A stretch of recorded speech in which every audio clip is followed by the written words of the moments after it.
Hi, I'm Navid Ansari, and in this video, finally, we're gonna talk about blockchain and NFT game. So without any further ado, let's begin. First of all, let me explain to you what is the NFT game. For example, let's say this is our game, alright? So let's just make it red.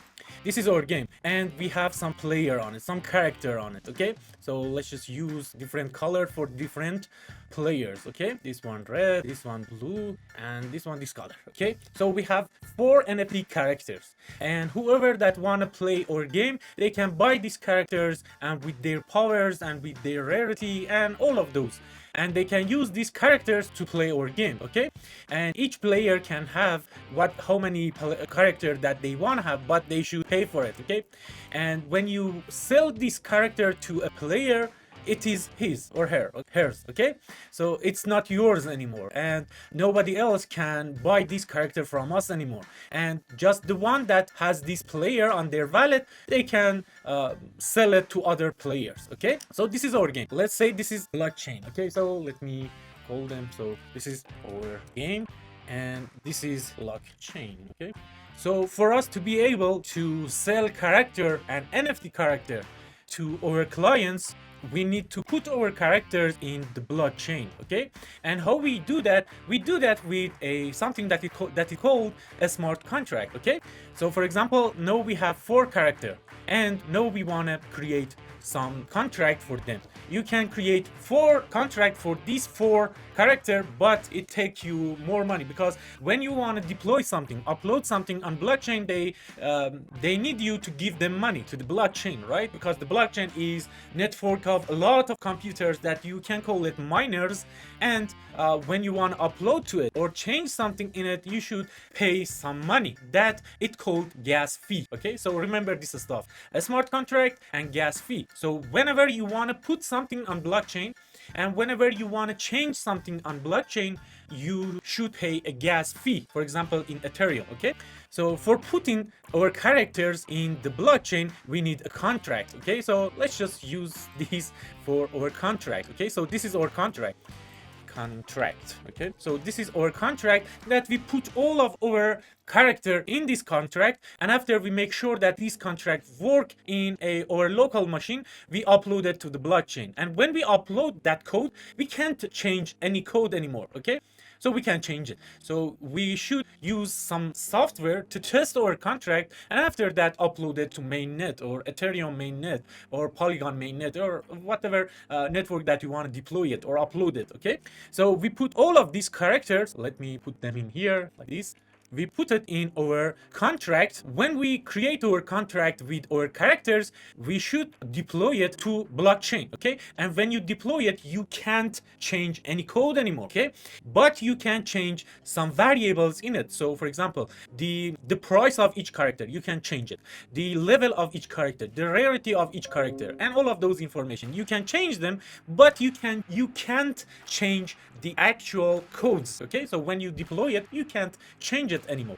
So for example, this is our game, and one of our clients open it, and they see that there is 4 character to purchase. There is 4 character ready to be purchased, okay? And they decide they wanna purchase this green character, okay? So we create a tools in our game maker, so when they click on this character, it will connect to the blockchain, and after that to our contract, and check this character that they want to buy, and they see the price of that and rarity of that and all of that. And after that, if they decide to buy this character, they can hit buy, and after they pay the price, it will be theirs, and nobody else should be able to buy that. And that is called NFT games. So each one of these character is a NFT characters, okay? Non-fungible token, okay? So the most important thing for you to know is that the contracts have different standard, okay? Because when you deploy a contract, anybody can find the address of your contract, okay? So each contract has an address. So let me put it there, and the address ADR is almost a hex value 0x01, for example. So this is address 1, and the blockchain give us this address. So our contract has has an address, okay? And any contract should have an standard, okay? You can just create it as a simple contract, but they can exploit it. So in this video series, I will show you the most important contract that a lot of people work on it for, I think, 1 to 2 years, and we use those standards so nobody can exploit our contract. There is a simple contract that, first of all, we start with the simple contract, but at the end we should have an standard so nobody can exploit our contract and buy our stuff freely, okay? We start with the simple one without any standard, and we create our own standard, and after that I will show you how you can create a how you can use that standard that is called ERC721, okay? So that is the standard that we want to use. And in many cases, in all the NFT games and NFT tokens, they use ERC721.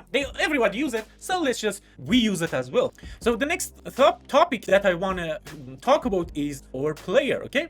So this is our player, for example, our client, and each client has a wallet that there is some money in it, okay? So this client, the wallet of this client has an address as well, so the address of this we can get it. So it's like this 0x02, for example. So you can see each client has a wallet, and each wallet has an address, and each contract has an address that is work as a wallet as well, so it can contain money. So it's like a wallet, so Bitcoin wallet, Ethereum wallet, and all of that.